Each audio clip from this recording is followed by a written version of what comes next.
Dear traders, welcome to the आज का ज्ञान सीरीज़। हमने लास्ट टाइम अपने सीरीज़ में एक वीडियो पोस्ट किया था, how to pick a stock in 10 minutes. अगर आपने वो वीडियो चेकआउट नहीं किया है तो आप जाके हमारे प्लेलिस्ट को देख सकते हैं।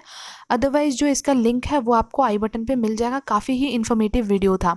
आज भी ऐसे ही एक इन्फॉर्मेटिव वीडियो हम आपके लिए लेके आए हैं, जो कि आप वीडियो को आखिरी तक देखिएगा, बिकॉज इससे आपको काफ़ी सारा इन्फॉर्मेशन मिलने वाला है। अगर आप वीडियो को स्किप करते हैं या फिर वीडियो को आगे बढ़ा के फास्ट फॉरवर्ड करके देखते हैं तो आपको बहुत सारी चीज़ें आपसे मिस आउट हो जाएगी एंड बाकी बहुत सारी चीज़ें हैं जो आपको क्लियर नहीं होंगी। तो चलिए बढ़ते हैं हम आगे वीडियो की तरफ। तो आज जो टॉपिक है वो है 5 corporate decisions that can influence the stock price. तो कुछ ऐसे कॉर्पोरेट डिसीजंस होते हैं जिसके वजह से जो स्टॉक का प्राइस है वो काफ़ी इन्फ्लुएंस होता है या फिर कह सकते हैं इम्पैक्ट होता है। तो हम देखते हैं आज कौन कौन सी चीज़ें हैं और किस बारे में हम बात करने वाले हैं।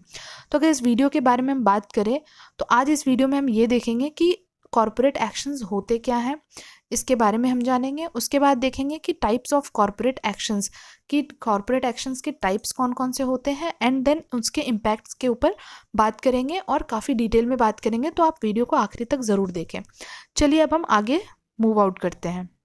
अब अगर बात करें सबसे पहले कॉर्पोरेट एक्शन की, कि कॉर्पोरेट एक्शन होता क्या है, तो सबसे पहले चीज़ तो आप ध्यान में ये रखिए कि अगर आपको बहुत अच्छी अंडरस्टैंडिंग है कॉर्पोरेट एक्शंस की, तो इसके वजह से आपके दिमाग में एक बहुत ही क्लियर पिक्चर बन सकता है कोई भी कंपनी को लेके, और उसके बाद आप डिसीजन बना सकते हैं कि उस पर्टिकुलर कंपनी के जो स्टॉक हैं आपको खरीदने चाहिए या फिर बेचने चाहिए। उसके ऊपर आप अपना फैसला जो भी है या डिसीजन जो भी है वो आप काफ़ी अच्छे तरीके से क्लियर माइंड से बना सकते हैं। सेकंड पॉइंट की अगर बात करें तो सेकंड पॉइंट ये है कि ये आपको सिर्फ प्राइस ट्रेंड के बारे में नहीं बताता है शेयर के, इसमें आपको ये भी हेल्प करता है कि आप स्ट्रेटेजाइज कर सके जो आपकी होल्डिंग है, कि आपको लॉन्ग टर्म पे रखना है, शॉर्ट टर्म पे रखना है, या फिर इस शेयर के साथ आपको करना क्या है। अगर थर्ड पॉइंट की बात करें तो यहाँ पे जो शेयर होल्डर्स होते हैं, जो स्टेक होल्डर्स होते हैं, दोनों ही काफ़ी इसमें इम्पैक्ट होते हैं। अगर फोर्थ पॉइंट की हम बात करें तो फोर्थ पॉइंट में ये है कि जो ये एक्टिविटीज़ जो भी होती हैं उसमें बोर्ड ऑफ डायरेक्टर्स जो होते हैं उनका फैसला होता है। इसमें सारा जो भी फैसला होता है वो इंक्लूडेड होता है बोर्ड ऑफ डायरेक्टर्स का। यहाँ पे शेयर होल्डर्स को भी परमिशन होती है कि वो भी इन ऐसे टाइप के जो भी इवेंट होते हैं या ऐसे टाइप के जो भी एक्शंस होते हैं वो उसमें पार्टिसिपेट कर सकते थ्रू वोट। अब अगर हम नेक्स्ट मूव करते हैं, देखते हैं कि टाइप्स ऑफ जो कॉर्पोरेट एक्शंस हैं वो होते क्या क्या हैं। तो आप जैसा कि यहाँ पे देख सकते हैं कि जो first one is dividend, second one is bonus issue, third one is stock split, fourth one is right issue, and fifth one is buyback of share. तो काफ़ी सारे लोग ऐसे होंगे जिन्होंने ये सारे ही टर्म्स सुने होंगे और आपको हो सकता है नॉलेज भी होगा, बट जिन्होंने नहीं सुना है या जिनको चीज़ें क्लियर नहीं है उनके लिए ये बहुत अच्छा वीडियो होने वाला है। तो आप जैसा कि देख सकते हैं इतने टाइप्स होते हैं कॉर्पोरेट एक्शंस के। तो आप चाहें तो हर एक को बहुत डिटेल में आप खुद भी स्टडी कर सकते हैं। अदरवाइज़ इस वीडियो से आपको जितनी भी इन्फॉर्मेशन मिलती है आई थिंक आज के लिए आपके लिए काफ़ी होगा। तो चलिए फिर वीडियो में हम आगे बढ़ते हैं। सबसे पहले हम जो बात करेंगे आज की वीडियो में वो हम बात करेंगे डिविडेंड के ऊपर, कि डिविडेंड होता क्या है। आपने हो सकता है सुना भी होगा डिविडेंड, कहीं ना कहीं से अपने दोस्तों से या कहीं से आपने सुना ज़रूर होगा। अब अगर फर्स्ट पॉइंट की बात करें तो जो डिविडेंड होता है वो एज अ इनकम जो कंपनी होते हैं वो अपने शेयर होल्डर्स को प्रोवाइड करते हैं अपनी अर्निंग और अपनी सेविंग में से। तो कंपनी के पास जितनी भी अर्निंग होती है या कंपनी के पास जितनी भी सेविंग्स होती है उनको एज अ इनकम के रूप में शेयर होल्डर्स को वो प्रोवाइड करते हैं। आई थिंक आपको समझ आ गया होगा। आप चाहें तो वीडियो को पॉज करके आप यहाँ पे पढ़ भी सकते हैं। अगर हम एग्जाम्पल की बात करें, अगर कंपनी ने 10 रुपये का डिविडेंड पर शेयर देने का फैसला किया और उस कंपनी का जो फेस वैल्यू है वो 10 रुपये है, तो यहाँ पे आप कह सकते हैं कि जो कंपनी ने जो डिविडेंड दिया है परसेंटेज वाइज वो 100% का डिविडेंड प्रोवाइड किया है। तो हम जो भी फेस वैल्यू है उसके हिसाब से डिविडेंड के जो फेस वैल्यू है उसके और डिविडेंड पर शेयर के हिसाब से हम उसका परसेंटेज निकाल सकते हैं। अब अगर हम थर्ड पॉइंट की बात करते हैं तो ये कोई ज़रूरी नहीं है कि कंपनी आपको हर साल डिविडेंड पे करे ही करे, ये कोई ज़रूरी नहीं है, ये मैंडेटरी नहीं है। कंपनी कभी कभी ये भी करती है, कंपनी को अगर लगता है कि हमें किसी नए प्रोजेक्ट में अपना इन्वेस्टमेंट के लिए ज़रूरी है कि हम अपने पैसे सेव करें या अपने कैपिटल को बचाएं या तो फिर बेटर फ्यूचर के लिए, तो कंपनी उस पैसे को जो डिविडेंड देगी शेयर होल्डर्स को, उस पैसे को वो अपने बिजनेस में लगाते हैं ताकि अगर कंपनी ग्रो करेगी तो बेशक है कि शेयर प्राइस बढ़ेगा तो उनके शेयर होल्डर्स को फ़ायदा होगा ही होगा। तो यहाँ पे हमें ऐसा नहीं है कि कोई कंपनी अगर डिविडेंड नहीं दे रही है तो वो कंपनी बुरी है, ऐसा नहीं है। क्योंकि कंपनी कभी कभी अपनी एक्सपेंशन के लिए वो पैसे बचा लेती है एंड देन उसको अपनी एक्सपेंशन प्लान में लगाती है, जिस वजह से कंपनी ग्रो करती है तो ऑब्वियसली उसके शेयर प्राइस भी बढ़ते हैं और वहाँ से हमें फ़ायदा होता ही होता है। अब अगर हम नेक्स्ट पॉइंट की बात करें, so it's a typically paid per share और as a percentage of the face value of the share. जैसा कि हमने सेकंड पॉइंट में भी देखा, जो भी डिविडेंड हमें पे किया जाता है वो फेस वैल्यू के बेसिस पे होता है, तो परसेंटेज वाइज या फिर पर शेयर के हिसाब से। अब अगर हम फिफ्थ पॉइंट को देखें, तो ये जो डिविडेंड का जो भी फैसला होता है या जो भी डिसीजन बनाया जाता है वो एनुअल जनरल मीटिंग में होता है, जहाँ पे ये इस मीटिंग को अटेंड करते हैं कौन, कंपनी के डायरेक्टर्स अटेंड करते हैं और यहाँ पे जो भी फैसले होते हैं डिविडेंड से रिलेटेड वो सारे ही लिए जाते हैं। अब अगर हम बात करें कि डिविडेंड तुरंत हमें पे नहीं होता है, अगर जैसे किसी कंपनी ने डिविडेंड डिक्लेयर किया कि ठीक है हम डिविडेंड पे करेंगे, बट ये ज़रूरी नहीं है कि जैसे ही उन्होंने डिक्लेयर किया वैसे ही तुरंत आपको कल ही के दिन डिविडेंड मिल गया, ये ऐसा ज़रूरी नहीं है। इसका भी एक अपना प्रोसेस होता है, हम वो भी प्रोसेस भी देखेंगे। तो चलिए फिर हम वीडियो में आगे बढ़ते हैं प्रोसेस की तरफ। तो सबसे पहला जो पॉइंट है वो है डिविडेंड डिक्लेरेशन डेट। ये डेट वो डेट होता है जिस दिन जो एजीएम है, that means annual general meeting जो है वो उस दिन होता है और इस दिन ही कंपनी के जो बोर्ड होते हैं वो अप्रूव करते हैं डिविडेंड के इशू प्राइस को और बाकी जो भी फैसले होते हैं वो इसी डेट को लिए जाते हैं। दैट मीन्स इसी डेट को डिविडेंड डिक्लेयर करने का फैसला लिया जाता है। तो आई थिंक आपको इस वर्ड से भी समझ आ रहा होगा, डिविडेंड डिक्लेरेशन डेट। अब अगर हम बात करें नेक्स्ट, सेकंड जो होता है वो है रिकॉर्ड डेट। ये वो डेट होते हैं जिस दिन जो कंपनी के जो बोर्ड होते हैं, जो कंपनी के आप कह सकते हैं कंपनी, इस दिन कंपनी के बड़े लोग, दैट मीन्स अपर मैनेजमेंट लोग, इस दिन सारे ही रिव्यू करते हैं जितने भी दैट मीन्स जो शेयर होल्डर्स हैं, उनकी जो एलिजिबिलिटी की लिस्ट होती है शेयर होल्डर्स के, कि दैट मीन्स जो जो शेयर होल्डर्स हैं ये एलिजिबल हैं या नहीं है इस डिविडेंड के लिए, उस दिन ये सारा कुछ ये लोग चेकआउट करते हैं। उस दिन ये फैसला करते हैं कौन कौन से शेयर होल्डर्स को ये मिलना चाहिए, जो भी एलिजिबिलिटी की क्राइटेरिया होती है उसके ऊपर बात होता है। तो अगर हम बात करें डिविडेंड डिक्लेरेशन डेट से लेके रिकॉर्ड डेट के बीच का डिफरेंस, तो वो एटलीस्ट मिनिमम 30 डेज का होता है। तो ये हमेशा आप याद रखिए, डिविडेंड डिक्लेरेशन डेट से जो रिकॉर्ड डेट होता है उसके बीच का जो फासला होता है, जो डिफरेंस होता है वो 30 डेज का होता है।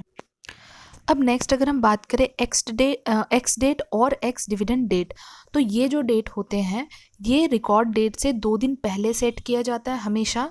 और इस दिन को आप जैसे हमने बोला कि रिकॉर्ड डेट के दिन लोग जो कंपनी होती है वो चेक करती है कि जो शेयर होल्डर्स हैं वो एलिजिबल हैं या नहीं है। तो यहीं से एलिजिबिलिटी चेक होता है कि जो एक्स डिविडेंड डेट से पहले पहले आपके पास जो शेयर्स होने चाहिए उस कंपनी के, उस पर्टिकुलर कंपनी के, क्योंकि नॉर्मली जो हमारा जो सेटलमेंट का डे होता है वो T2 बेसिस होता है। दैट मीन्स आपके पास रिकॉर्ड डेट से पहले होता है एक्स डिविडेंड डेट 2 दिन पहले, और उस एक्स डिविडेंड डेट से भी पहले आपके पास जो शेयर्स हैं वो होने चाहिए। ऐसा नहीं कि आप रिकॉर्ड डेट से 1 दिन पहले ले रहे हैं, एक्स डिविडेंड डेट से पहले लेना होता है एंड रिकॉर्ड डेट के दिन आपका चेक होता है एलिजिबिलिटी कि ये शेयर होल्डर एलिजिबल है या नहीं है इस डिविडेंड के जो भी प्रोसेस है उसके लिए। अब अगर हम फोर्थ बात करें डिविडेंड पे आउट डेट, तो this is a day on which the dividends are paid out to the share holders, जो कि आप यहाँ पे कह सकते हैं कि डिविडेंड पे आउट डेट वो डेट होते हैं जिस दिन डिविडेंड प्रोवाइड किया जाता है शेयर होल्डर्स को, जिस दिन पे किया जाता है शेयर होल्डर्स के अकाउंट में, जिस दिन ये डिविडेंड आता है। समझ रहे हैं आप? तो जिस दिन शेयर होल्डर्स के अकाउंट में डिविडेंड पे होता है वो होता है dividend pay out date. I think यहाँ पे चीज़ें अभी तक फ़िलहाल काफ़ी सारी चीज़ें हमने डिस्कस की है तो आपको क्लियर हुई होंगी। अगर क्लियर नहीं है तो आप चाहें तो आप हमें कमेंट बॉक्स में आप कमेंट करके बता सकते हैं, वहाँ पे हम आपके जो भी क्वेरीज होंगे वो सॉल्व करने की कोशिश करेंगे। अगर आपको लगता है कि हमारे वीडियो में हमने कुछ गलत बताया है या फिर कहीं कुछ छूट गया या कहीं कोई मिस्टेक है, तो आप प्लीज़ वो मुझे पक्का से आप श्योरली अब बता सकते हैं। हम उसके ऊपर अपना जो भी है वो इम्प्रूव करने की कोशिश करेंगे ताकि आपको आगे से कोई तरह की दिक्कत ना हो। अब अगर हम फाइनल चीज़ बात करें, if it is paid during the financial year, अगर जो भी आप कह सकते हैं कि जो डिविडेंड है अगर वो फिनेंशियल ईयर के ड्यूरिंग उस ड्यूरेशन में पे होता है तो हम उसको एंटरिम डिविडेंड बोलते हैं। और अगर जो जब फिनेंशियल ईयर ख़त्म हो जाता है तब अगर पे किया जाता है वो डिविडेंड, तो हम उसको फाइनल डिविडेंड बोलते हैं। तो ये बहुत ही इम्पॉर्टेंट पॉइंट है जो कि आपको ध्यान में रखने की ज़रूरत है, क्योंकि जब हम एनुअल रिपोर्ट पढ़ते हैं तो वहाँ पे हमें कहीं कहीं एंटरिम डिविडेंड डेट दिखाई देता है, कहीं एंटरिम डिविडेंड दिखाई देता है, कहीं कहीं हमें फाइनल डिविडेंड दिखाई देता है। तो ये चीज़ें आपको ध्यान में रखने की ज़रूरत है। आप चाहे तो आप वीडियो को पॉज करके आराम से ये सारे पॉइंटर्स भी आप पढ़ लेंगे तो आपको और भी ज़्यादा क्लियर चीज़ें समझ आ जाएगी। अब हम चलते हैं अपने नेक्स्ट पॉइंट की तरफ और देखते हैं कि क्या है। तो अगर हम बात करें सबसे पहले पॉइंट की, यहाँ पे हम बात करने वाले हैं बोनस इशू के बारे में। तो जो सबसे फर्स्ट पॉइंट निकल के आता है, there are extra share that a corporation gives to its share holders. That means जो शेयर आपके पास होते हैं उसके अलावे भी आपको जो कंपनी है वो बोनस शेयर प्रोवाइड करती है। दैट मीन्स बोनस में आपको शेयर अपना प्रोवाइड किया जाता है। अब अगर हम बात करें 1:1 बोनस इशू मीन्स, यहाँ पे 1:1 बोनस का मतलब ये है कि अगर आपके पास एक शेयर है अगर आपके पास एक शेयर है तो आपको उसके बदले एक और शेयर मिलेगा। आई थिंक आपको समझ आ गया होगा। अगर आपने एक शेयर लिया है किसी कंपनी का, या फिर लेट्स अज्यूम अगर आपके पास 10 शेयर हैं तो आपको उसके बदले 10 और शेयर मिलने वाले हैं। अब अगर बात करें हम उसके प्राइस के बारे में, तो यहाँ पे जो है आपने जितना भी इन्वेस्टमेंट किया है वो आपका चेंज नहीं होगा। यहाँ पे सिर्फ शेयर के प्राइस चेंज हो जाएंगे। अगर प्राइस जो था, अगर हम कह सकते हैं यहाँ पे, अगर हम देखें कि अगर आपके पास 50 शेयर है 10 रुपए के हिसाब से, मतलब 10 रुपए का एक शेयर है लेकिन आपके पास 50 शेयर है, तो यहाँ पे क्योंकि और आपको 50 मिल गए तो आपके पास हो गए टोटल 100 शेयर। बट ऐसा नहीं है कि उस 100 शेयर के बदले आपको वो जो प्राइस है वो डबल नहीं होगा। यहाँ पे सिर्फ शेयर डबल होंगे। यहाँ पे प्राइस क्योंकि आपका 10 रुपए पर शेयर था, तो यहाँ पे आपका जो आपने जो इन्वेस्ट किया था शेयर का जो भी प्राइस था वो स्प्लिट हो जाएगा यहाँ पे। दैट मीन्स अगर आपके पास, आपने देख लिया जैसे आपके पास 50 शेयर है 10 रुपए के हिसाब से, अब आपके पास 100 हो गए, लेकिन अब एक शेयर का दाम हो जाएगा आपके लिए 5 रुपए। तो आई थिंक आपको यहाँ पे चीज़ें समझ आ गई होंगी। आप चाहे तो आप इसके बारे में और भी गूगल कर सकते हैं, आप इसके ऊपर काफ़ी सारे आपको एग्जाम्पल्स और मिल जाएंगे। बट आई थिंक ये जो हमने लेमन लैंग्वेज में हम जो भी डिस्कस कर रहे हैं ये काफ़ी ईजी होता है समझना। तो यहाँ पे हम समझ गए कि एक शेयर के ऊपर हमें एक शेयर मिलता है, बट जो आपकी इन्वेस्टमेंट कैपिटल है, जितना भी आपने इन्वेस्ट किया है वो बढ़ नहीं जाएगा। बस यही होगा कि पर शेयर उसका प्राइस जो है वो चेंज हो जाएगा, बस इतना ही डिफरेंस है। एंड आपके पास जितने नंबर्स ऑफ शेयर्स थे वो आपके डबल हो जाते हैं।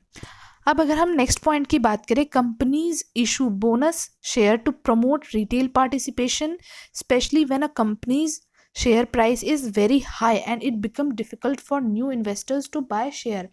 अब जैसे कि कंपनी का कुछ कंपनीज़ के शेयर के प्राइस काफ़ी ज़्यादा हो जाते हैं, काफ़ी ओवर वैल्यूड हो जाते हैं, जिस केस में क्या होता है कि जो इन्वेस्टर्स होते हैं कुछ वो उसमें इन्वेस्ट नहीं कर पाते हैं, जबकि उनको मन होता है या फिर जबकि उनकी कैपेसिटी होती है कि वो चाहते हैं कि हम खरीद सकते हैं, बट वो खरीद नहीं पाते हैं बिकॉज काफ़ी वो ओवर वैल्यूड हो चुका होता है। और उस ओवर वैल्यूड होने के वजह से लोग उसमें घुसना नहीं चाहते या उसमें इन्वेस्ट नहीं करना चाहते हैं।